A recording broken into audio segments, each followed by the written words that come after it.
જગન્નાથ પંડિતજી રચિત ગંગા લહરીના પ્રત્યેક શ્લોકમાં નિરાકાર પ્રભુનું આગવું દર્શન છે.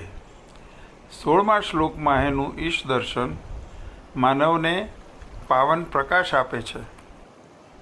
સ્વભાવ સ્વચ્છાનામ સહજ શિશિરાણામયમપામ અપારસ્તે માતર જયતિ મહિમા કોપી જગતિ મુદાયંગાયંતી દ્યુતલમનવદ્યદ્યુતિભૂત સમાસાદ્યાદ્યાપી સ્ફુટપુલકસાંદ્રાસગરજા.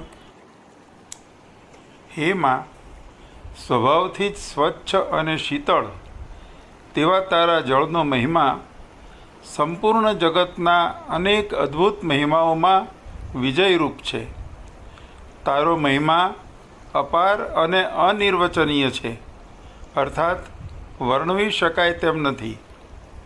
સ્વર્ગથી પણ વિશેષ તેવું તારું અલૌકિક સાન્નિધ્ય પ્રાપ્ત થયા પછી દિવ્ય કાંતિધારી સગરપુત્રો હર્ષથી પુલકિત અને આનંદિત થઈને આજે પણ તારી શોભા અને વિજયનું ગાન કરે છે.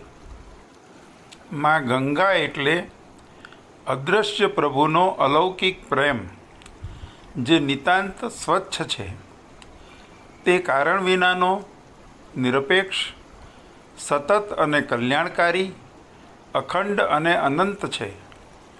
તે રાગદ્વેષ, કામક્રોધ અને સર્વ વાસના વિકારોથી પર છે. આ નિરાકાર પ્રેમ પ્રવાહ આત્મીયતાથી સદૈવ સૌ માટે સ્વયંભૂ વહી રહ્યો છે. માં ગંગાના સ્વભાવની સ્વચ્છતામાં વ્યક્ત થતી આત્મીયતા જીવનમાં પ્રેમ, પ્રકાશ, હિંમત, ઉત્સાહ અને આશાનું તેજ પ્રગટાવે છે, જે જીવનમાં તેજસ્વીતાની સાથે શીતળતા પણ લાવે છે. સર્વત્ર સતત વહેતા પ્રભુ પ્રેમની અનુભૂતિ ઇન્દ્રિય અને મનથી શક્ય નથી. સંવેદનશીલ પવિત્ર હૃદય જ તેને અનુભવી શકે છે. પરંતુ માનવ હૃદયને પવિત્ર થવા માટે નિરાકાર ગંગાનું અનુભવ સ્નાન અનિવાર્ય છે.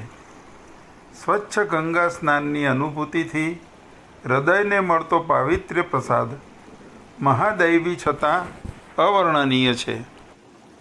માં ગંગાનો મહિમા અપાર છે. તે પારસમણીની જેમ માત્ર ચિંતન સ્પર્શથી આપણા ચારિત્ર્યને દૈવી બનાવે છે.